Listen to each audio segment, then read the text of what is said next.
Where'd the crystal critters go? It's a dinosaur! A gigantic dinosaur is attacking our boy! Why did you say that? What? No.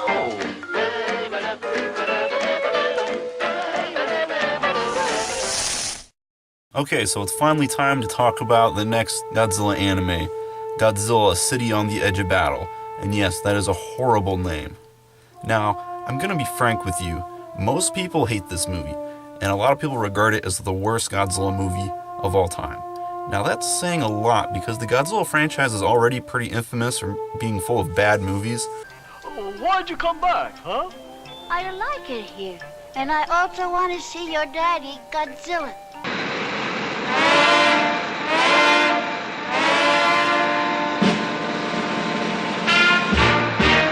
Listen, find out whether he contacted Godzilla. Okay. So to say this one is the worst is pretty impressive. Now the main reason why people hate this movie is because of how slow it is. Godzilla doesn't show up until an hour into it, and there is almost no action in it, just a ton of exposition, which ranges from being important to the plot from being straight up insulting. I can breathe too. Did they really think we wouldn't pick up on that? This is one of the things I hate about anime. It seems like so many anime, as opposed to being an animated story, it's just a bunch of people talking in a room. I can't stand all this exposition. Take a look at a good anime like Battle Angel. You know, the characters suck, the plot is pretty much not even there, but the animation is so cool that it keeps you watching because you're interested to see what's going to be the next cool robot design or what kind of environments the characters are going to end up in. The Godzilla anime has a plot point in it about how the planet has become constantly foggy, just so the animators don't have to draw as much stuff. I complained a lot in my review for Planet of the Monsters about how it didn't have enough elements from the Godzilla franchise. Well, City on the Edge of Battle somehow has even less. There will literally be moments when you're watching this that you'll forget that you're watching a Godzilla movie. You'll just think you're watching some other crappy anime. The other thing that people really hate about this movie is that instead of making Mechagodzilla a giant robot dinosaur that shoots missiles and lasers, he is a city. Yep, you heard that right. The city on the edge of battle is Mechagodzilla. Now you're probably thinking, how on earth did they screw that up? Most people hate this movie because all the marketing made it look like it was going to be this big Mechagodzilla Godzilla smackdown. And apparently it originally was, but co-director Kobun Shinzuno decided, nah, screw that, I hate monster smackdowns. I'm fairly certain all this no Mechagodzilla crap happened pretty late in the game because it would explain why the movie feels just like a copy and paste of the last one. There are some improvements in this movie over the last one. This movie introduces something that no Godzilla movie has had before, and it's synthwave.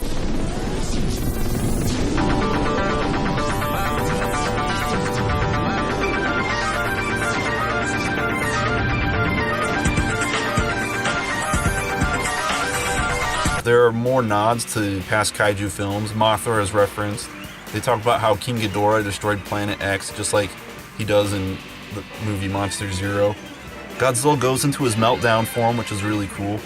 These two are clearly supposed to be the Shaobijin, and the vampire plant from the movie Mothra shows up. Dang, that's an obscure reference.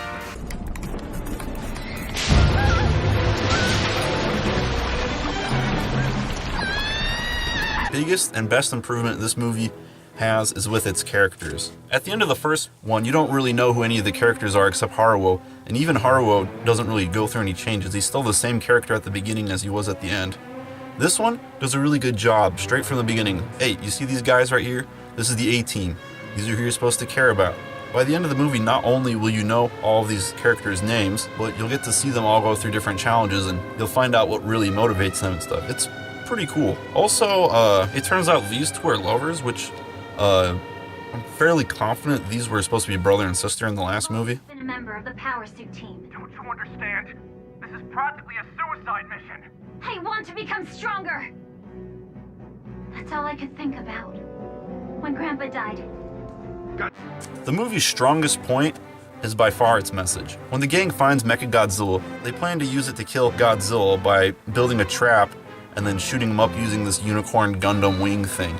It's the same method they used in the last movie, just this time with a much bigger scale. But as the movie progresses, they start noticing there's something dark about Mechagodzilla City. And it's because this time Mechagodzilla isn't just some robot that's piloted by the humans trying to defend Earth. Nope, This is the original evil Mechagodzilla, hell-bent on killing Godzilla and then the rest of humanity. I'm so glad that we got to see this incarnation of Mechagodzilla finally come back after freaking 40 plus years. When Haruo finds this out, he isn't quite sure what to think. On one hand, Mechagodzilla will destroy Godzilla, which is what he wants, and then humanity can live on Earth again. But by doing that, it would just be creating another Godzilla that would destroy the Earth.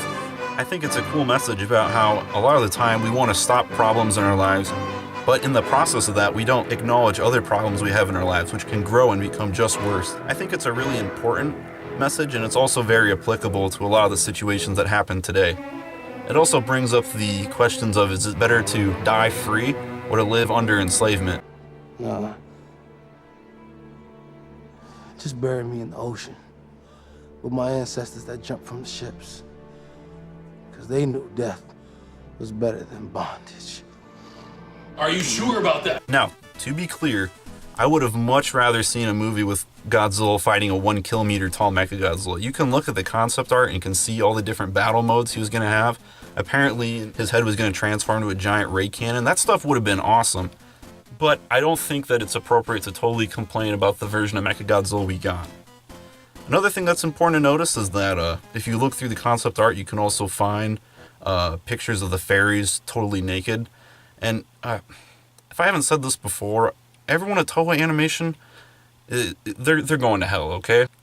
1 out of 5, not very good.